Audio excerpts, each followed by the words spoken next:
Hello, and welcome to another episode of Earth911's Sustainability in Your Ear. I'm Mitch Ratcliffe, and we are back to have another conversation with an innovator in sustainability. Today, we want to talk about the home, and in particular, how a beautiful wood deck or fence can make a home more comfortable and valuable. But traditional wood decks and fences are prone to rot and need replacement, often within 10 or 15 years of their construction. I have a fence in my backyard that needs it after 6 years. Recycled plastic and wood can be combined to make a sustainable, durable alternative that lasts a minimum of 25 years. Our guest today is Leslie Adkins, and she's the Vice President of Marketing and ESG Development at Trex. ESG, by the way, is Environmental, Social, and Governance. It's a term we've talked about on the show, and if you need to get some information about that, look for the link in the article. Trex is an innovator in wood alternatives, and it was founded in 1996 on the premise that there must be a better use for, and this is a quote, the mountain of single-use plastic film packaging generated every day that is not being recycled, unquote. So the company developed a process for making a wood decking alternative that consists of 95% recycled polyethylene film blended with sawdust made from mostly reclaimed wood. The result is decking that looks like wood, but lasts at least 2.5 times longer. These materials are sold for home and multifamily building use, as well as in commercial buildings. Trex is very interesting for this reason. It is one of the largest buyers of number 2 and number 4 polyethylene film in the United States. It has developed a novel commercial recycling program that pays retailers to collect all of that often hard to recycle film used to wrap palletized packaging and the plastic shopping bags, bubble wrap, and other troublesome things like air pillows that are used in padding in e-commerce boxes. All of that is collected by Trex and used to make the Trex products. So upcycling their waste, the plastic waste, is contributing to a more sustainable built environment. And that's an intriguing solution to all of our current waste problems. We should think more broadly about it. You can learn more about Trex at Trex, Trex.com. Welcome to the show. How are you today, Leslie?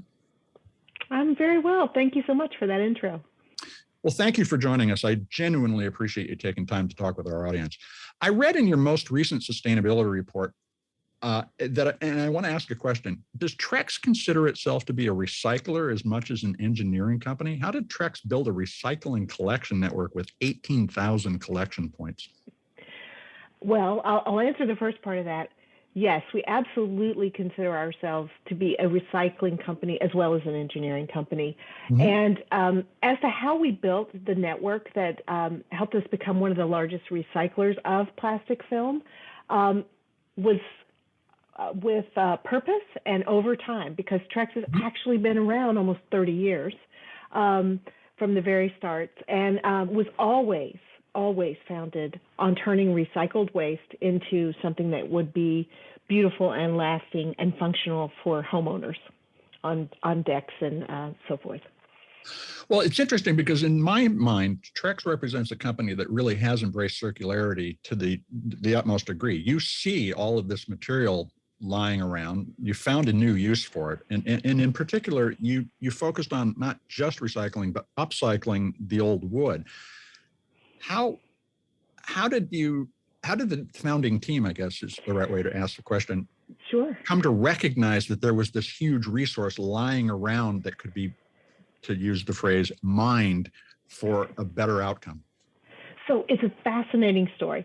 So if you go back 30 years plus, the original inventor of Trex was a man by the name of Roger Wittenberg, and he was, of all things, he made breadcrumbs.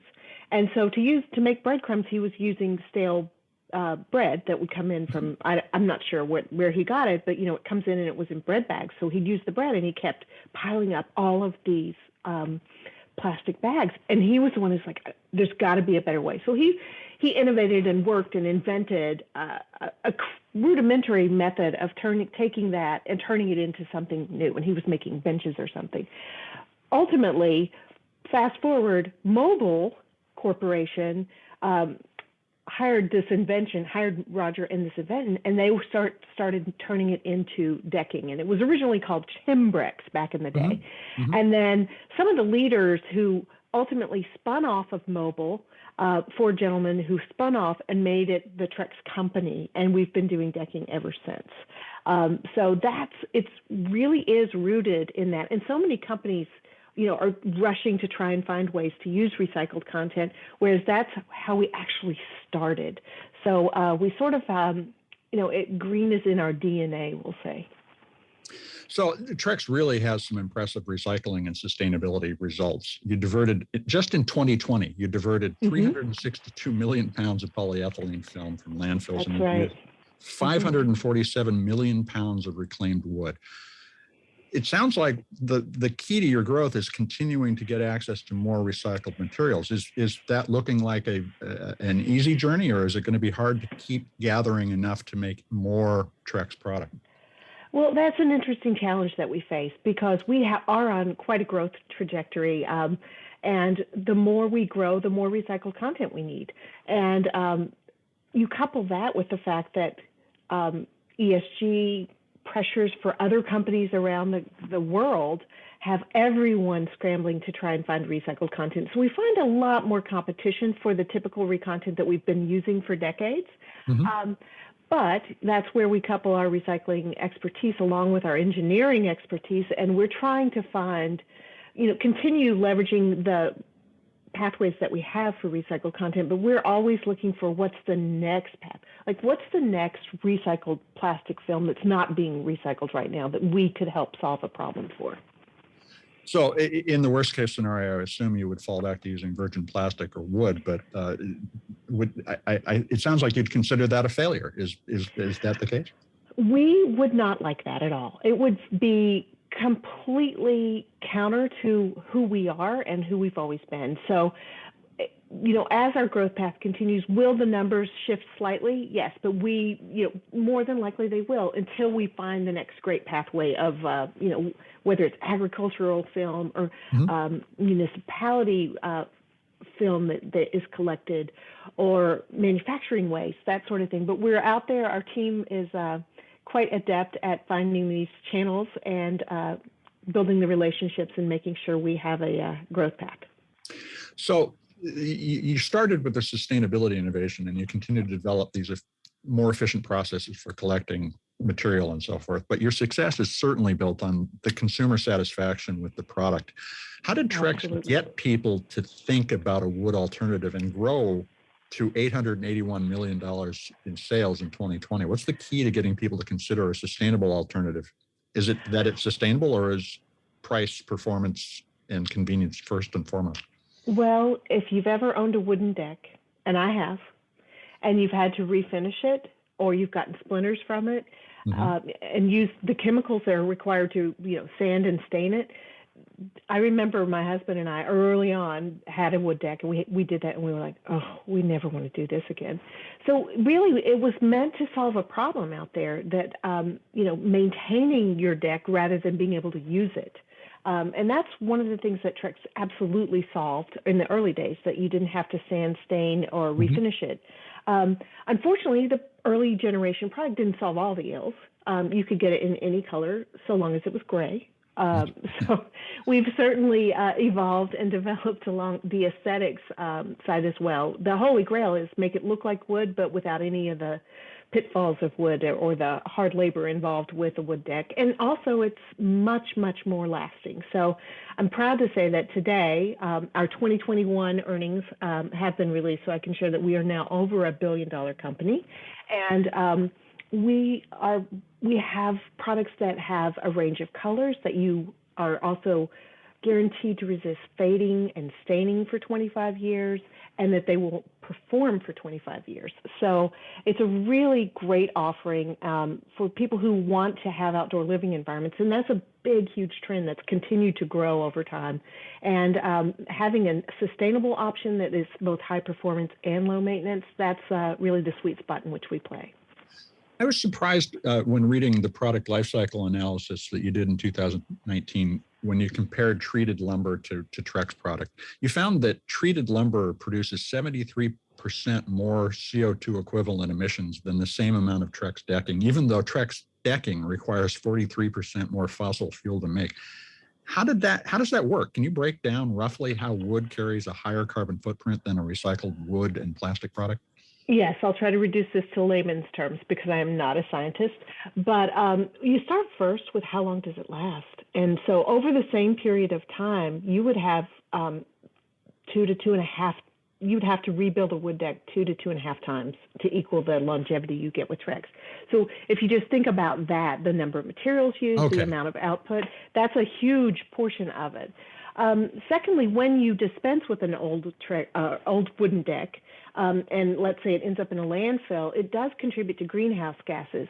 Whereas at the end of Trex's life cycle, if it should end up in a landfill, because the wood is encased in plastic, it's almost inert, so it's not going to contribute to the gases. So there's a number of items at play, but fundamentally it comes down to the fact that we have a much longer period of use. Okay, great. So you have more time to offset the embodied carbon in the product in the first place. Exactly. Okay, interesting. Now, the other area where you've shown a lot of improvement in between 2016 and 19, you reduced GHG emissions by 9.5%, water use from public supplies by 27%, and reduced eutrophication, which is excess waste or excess nutrients in wastewater that can cause algae blooms in lower oxygen level in lakes, by 50%. How have you been able to sustain that kind of environmental progress even as your business is continuing to grow? Well, it's interesting because you are looking at the 2019 life cycle. Our first life cycle analysis we performed in 2016, and we really used it as a basis for like, how can we improve? What is our environmental impact, and what are the places to check? So we identified water and wastewater as issues to go after. And, fundamentally, this is just good business sense, right? Because if we can recycle more of the water that we're using in our process and keep it from, becoming wastewater in any way, ultimately, it makes us much more efficient in our operations overall, and ultimately has a cost impact. So everything's aligned towards that. So you start with your recycled materials as the source of what you're going to build your product with, and then you make sure that as we manufacture, we're doing so as efficiently as possible, and always with an environmental impact in mind. So we are very proud of the team, and I'm happy to say that this is really embraced at all levels of Trex, and we get ideas from the shop floor up. So, and we're always listening and looking for ways to improve. So now I've seen that your cumulative CO2 emissions have actually risen while your carbon intensity, that is the units of carbon produced to make something, has fallen year over year. When do you expect Trex will actually start to reduce its cumulative emissions? And have you set a public emissions goal at this point? When do you want to get to net zero? So that's one of the challenges we see for the future, of course. We are continuing to grow. We recently completed a $200 million expansion at our Winchester facility, and we also expanded our capacity at our Fernley, Nevada plant. We also announced that we're going to be building a new plant in Little Rock, Arkansas, that's scheduled to open in 2024. So as we're facing down that kind of growth and expansion, our goal is to be as efficient as possible. As soon as we get everything in almost a stable position and we're not in this like grow mode, we'll always be able to, sustainable growth, and then be able to attack how do we actually start to reduce our emissions. And even as we built out these new capacity and look at a greenfield plant in Little Rock, we are trying to build from the ground up there in mind with how can we best use the energy? How can we minimize carbon? What are all the ways we can find it? Alternative energy sources. We're looking at solar, working very closely with the Arkansas energy options there to see what do we have that could be greener. And so we're confident that we'll be able to attack it in the future, but we haven't been able to set the public goals yet, and that's certainly something that Trex, along with a lot of other companies, recognize and appreciate the challenges involved with that going forward. Tell us a little about how you're using water. You recycle about 99% of the water used in your production processes, and we talked about the fact you're not emitting water that is high in nitrogen and polluting groundwater. What do you do with water, and what role does it play in the production of a Trex board? Water is used in a variety of ways. I can't speak to all the intricacies of the processing, but for cooling the product as well when it comes out, because of course we use some heat to get the plastic and wood to a consistency to form. So we refilter that water over and over and over and over, and you see we've gotten quite good at it. That early LCA report indicated that we weren't doing as good a job, so we were very pleased with the improvements that were made between 2016 and 2019, and of course those are applied on all of our lines going forward. Now, one of your facilities is in Nevada. Does the mega drought that's taking hold in the West make access to sufficient water a risk factor for Trex?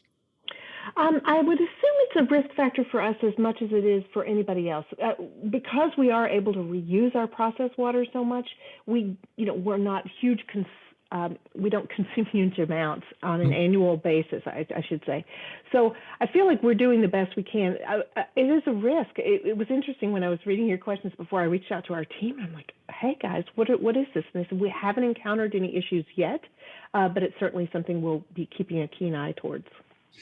Let me ask a question about your recycling network, which obviously is a source of a lot of Scope 3 emissions. How are you going to optimize the collection of all of those plastic films that we were talking about earlier to continue to drive down the environmental cost of recycling the stuff, which of course has additional environmental benefits, but we need to squeeze all of the efficiency out of our systems as possible. What are you doing to focus on your Scope 3 emissions in particular? Well, we have regularly been measuring Scopes 1 and 2. Scope 3 is certainly on the horizon and fast approaching. And we're looking at ways where, we get most of our plastic or recycled plastic from post-retail opportunities. So that's a lot of these large distribution centers, where, as you mentioned at the top of the show, the pallet wrap and things like that. So they're concentrated in environments where we can build up a large amount and minimize the number of trucking going back and forth. We're also always exploring, can we use rail? What are the best ways to get materials for us? Both of our plants have rail spurs that we can take advantage of. So we are very aware of that, and it's a huge cost contributor too. So you can, those are aligned in the sense that as we build our business and look for ways to increase efficiency on a financial spreadsheet, it's also working to help us on the recycling side and on the carbon side. In your role, what is your perspective on how industry in general in the United States in particular is doing in terms of its transition? Are you finding that your peers at other companies who are responsible for sustainability decisions are making the progress they want? What are the issues that they're particularly concerned about these days? There's so much focus on it right now that if I had to characterize it, I would say that a lot of people are like, where do we start? How do we get started here? And it can be a little daunting and overwhelming, particularly if you're not a company that, was sort of already geared this way. So we talk to a lot of even our distribution partners. We have some fabulous partners like Boise, and Boise Cascade Lumber Company is a distributor of Trex. And we talk with their ESG team, and we're constantly trying to find ways to make everything we do together contribute better. So, for instance, when we do ship bundles of Trex decking, they're wrapped in a bundle cover. Well, Boise ends up with lots of these bundle covers. So we're now talking to each other like, let's bring those back. We've got trucks going back and forth all the time, and we have these conversations going on with other distributors as well. But let's bring that pallet wrap back. Let's either recycle it, or we can churn that up and put it back into our product. And, it's a win-win for both of us. So they're not having to dispose of it in a landfill somewhere, and we get it back and can put it to use again. So let me ask you a kind of a where to get started question. If you were entering a new sustainability role, what would you focus on in the first 90 days to try to understand the company that you are taking responsibility for sustainability for? Where would you start?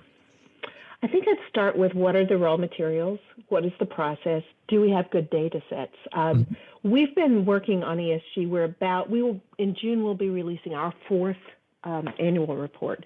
But I'll tell you, that first year, it was just getting everybody together, because you have all these things in a company and they're generally dispersed. Like you've got the the people who are paying the electric bills and the people who are running the machinery and the people who are buying the raw materials. And you got to get a team together that can start to pull it all together. And our first ESG report, looking back, it was pretty rough, but it was the first time we were able to really aggregate all this. So you have to get your internal team together and give them a sense of the why. Don't make it just another task that they have to do, but here's why we're doing this, and here's how it's going to benefit not just us, but the environment and everyone else. It's interesting. It's going back to what we talked about at the beginning. Trex is born of that, and getting people to begin to think that way is the biggest challenge internally for most companies. Your ethos and your mission defines a sustainable direction to start. Exactly. And I don't know whether or not you have. Yeah, I don't know whether you have experience at other companies in trying to get people to think inside the company about sustainability, but what are the messages that you need to send to staff to get them engaged with sustainability, following up on what you just talked about a moment ago? Sure. It's interesting because you have to think about the why and explain the why. And those audiences are multiple. I mean, you can start with our consumers understand more and more, because I'm in charge of marketing too, and we do focus groups with consumers, homeowners who are actually either building with Trex now or thinking about building a deck, and we're constantly reaching out and finding out what matters to them. And I'm happy to say, particularly with you, that over the 13 years that I've been at Trex, we've seen a real turning point with consumers caring more about the eco-friendliness, or what is the environmental impact of the products they're buying for their homes. And we used to ask the question, let's go back to 2010, used to ask questions, how much does it matter that Trex is 95% recycled content? And they would say, well, that's great, but it's probably not going to drive my decision.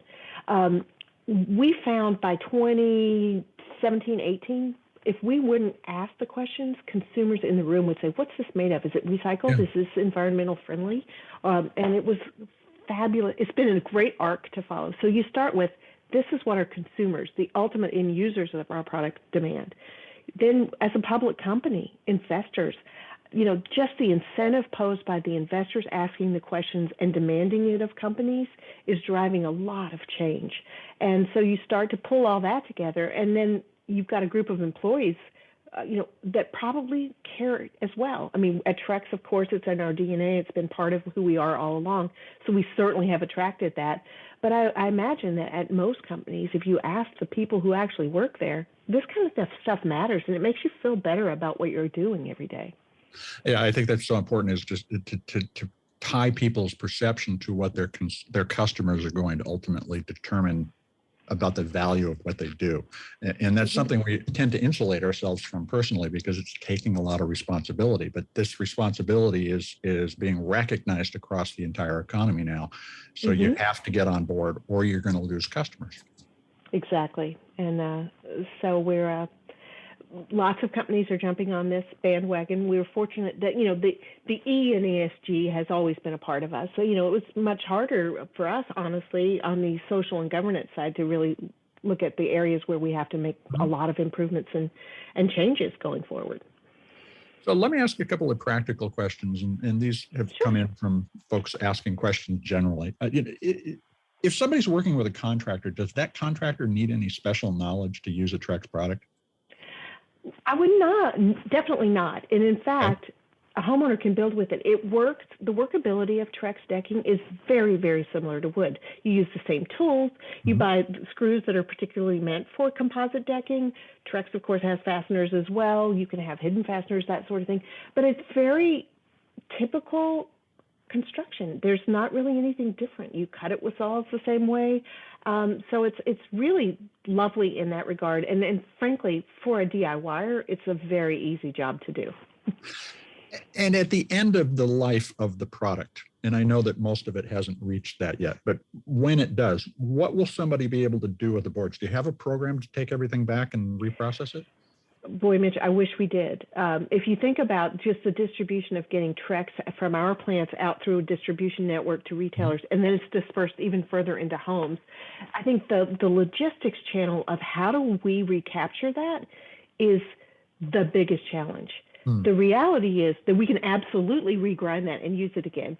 So we're working with a lot of our channel partners, whether it's lumber dealers, contractors, and our distributors to start to find like what is going to be a viable alternative for this. You know, there are scraps. When you build a deck and you cut pieces off, there's scraps. Right. Those scraps have a value. They can be recycled and reused again. But how do we build that collection network in a way that doesn't have like hundreds of trucks that either aren't available and not efficient if they were, driving it back and forth? How do we sort of amass quantities that make sense to come back on trucks that are already bound between our channel partners and us? I hate to get geeky, but could you use Internet of Things kinds of tracking, contactless tags and so forth, so that somebody could scan their deck and say, you know, my deck's here, I want to recycle it, and because you know what has been scanned, you can assess the volume and determine when and it's efficient to go get it? I love that idea. I would hope that you could, but here's the thing: will the tags still be on a deck 25 years later? They could be blended right in. Perhaps.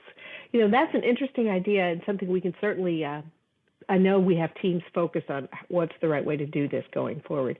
It's a daunting challenge. And until we really get a network that we can do, it's, you know, it'll be a pilot program and small steps, but every step matters at this point.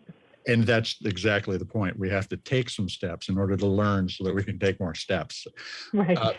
What's the best way to find Trex products and learn about them? I would encourage anyone interested in Trex to visit our website, which you mentioned at the top, trex.com, trex.com. On there, wealth of material and content to help you, dream about it, and to help make it easier to not just dream, but plan, buy, build, and own. We've got retailers listed where you can buy Trex. We've got contractors listed. We've got online tools that can help you design it, visualize it, or even give you a ballpark cost estimate. So we try to do the best we can do to help consumers and homeowners really learn about it and make the whole journey as easy as possible. Well, Leslie, thanks for taking some time to talk with us about Trex today. It's been fascinating. Oh, thank you. I could talk forever, so I appreciate the chance. Well, please come back and do so. We'd love to keep up on what you're doing. It's a great book. Thank you, Mitch. I appreciate it. And thanks for what you do. We've been speaking with Leslie Adkins. She's the Vice President of Marketing and ESG Development at Trex. You can learn more about Trex at trex.com. That's Trex for those of you who have not been following along the spelling earlier. This is Earth911, Sustainability in Your Ear, and I hope you're going to take a few minutes to think about what we heard about upcycling today. Upcycling all of the material in our society is the path forward. Whether folks recognize it or not today is a very good question, but we need to think about circularity in every aspect of our life. And Trex is unique in a lot of ways because they started from that assumption that we had to upcycle all of the plastic film that was lying in the back of retail stores all over the country. This is a good map for all of us to think about following. This is Earth911 Sustainability in Your Ear. I hope you'll share this with your friends and family. Let's get more ideas out there so we can create less waste. We're going to be back soon with another innovator interview. In the meantime, folks, take care of yourself, take care of one another, and let's all take care of this beautiful planet of ours. Have a green day.